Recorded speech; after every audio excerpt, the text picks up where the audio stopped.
విద్యార్థి క్యూలో నెట్టుకొని లోపలికి వచ్చాడు అనుకున్నాడు ఆయన.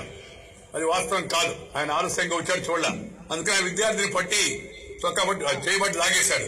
ఆ విద్యార్థి కడప జిల్లాకు చెందినవాడు, పౌరుషవంతుడు. అతను గట్టికి ఎదురు తిరిగాడు.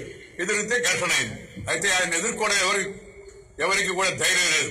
కానీ విద్యార్థుల యొక్క అండతో ఉండి అందరం కూడా కలిసి సుమారు 4 రోజుల పాటు సమ్మె చేసి జిల్లా అంతా కూడా విద్యార్థులను సమీకరించి ఆ యొక్క యజమానికి మరి నిజంగా చట్టం ముందు తల వంచేట పరిస్థితి కూడా తెచ్చాం. నాకు అప్పుడు గుర్తుంది, నెల్లూరులో అనేక పార్టీ నాయకులు ఆ వేదిక మీద ఎక్కారు.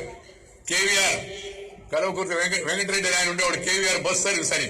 ఆయన చెప్పాడు, మీ అందరూ సహాయకారం కావాలంటే దేనికైనా బాబు కేవీఆర్ రెడీ, బస్సులు రెడీ, దేనికైనా రెడీ, ముందుకు పోండి అని చెప్పి అన్నాడు. నాకు అలాంటి ప్రోత్సాహం ఇచ్చిన ఆ కేవీఆర్ ఈ సందర్భంగా నాకు గుర్తొస్తున్నాడు. ఎందుకంటే నేను మొదట చేపట్టిన ఉద్యమం అది. ఆ తర్వాత జయాంధ్ర ఉద్యమం కానీ, ఆ తర్వాత 1984లో మరి ఎన్టీ రామారావు గారిని వెన్నుపోటు పొడిచినప్పుడు మరి తిరిగి ఆయన్ని ప్రజాస్వామ్య పునరుద్ధరణ ఉద్యమం కానీ, లేదా ఆ తర్వాత జయప్రకాష్ రాణా యొక్క సంపూర్ణ విప్లవం సంబంధించిన ఉద్యమం కానీ, ఇవన్నీ కూడా వరుసగా నా స్మృతి పదంలో మెరుగుతూ ఉన్నాయి. ఇలా అనేక ఉద్యమాలతో మరి అన్ని అంచెలంచెలకు ఎదిగి నేను ఈ స్థాయికి వచ్చాను. నా కుటుంబానికి రాజకీయ నేపథ్యం లేదు. సామాన్య రైతు కుటుంబంలో పుట్టాను. నేను చోటపాళెం గ్రామంలో శ్రీరాంపురంలో కొద్ది రోజులు పెరిగాను.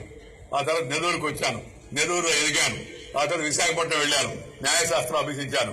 అక్కడి నుంచి జైలుకి వెళ్లాను, ఇందిరాగాంధీ గారి పుణ్యమాని. జైలులో నుంచి రాజకీయ నాయకుడిగా బయటకు వచ్చాను. వచ్చిన మొదట్లో ఒంగోలులో పోటీ చేశాను. ఆ తర్వాత నెల్లూరు జిల్లాలో ఉదయగిరి నుంచి నా రాజకీయ జీవితం ఉదయించిందని చెప్పి సందర్భంగా మీ అందరికీ మనం చేస్తా ఉన్నాం. అందుకని నేను ఎప్పుడు కూడా నేను కానీ మా కుటుంబ సభ్యులు కానీ ఉదయగిరిని జన్మలో మర్చిపోమని కూడా ఈ సందర్భంగా నేను మనం చేస్తా ఉన్నాను.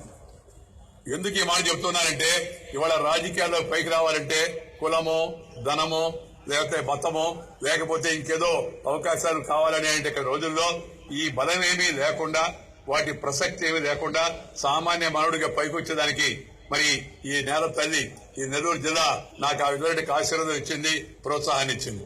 నేను చిన్నప్పుడు ఇంతకుముందే చెప్పారు కదా, కాలేజీలో చదువుకుంటూనే గోడపై రాసేవాడిని.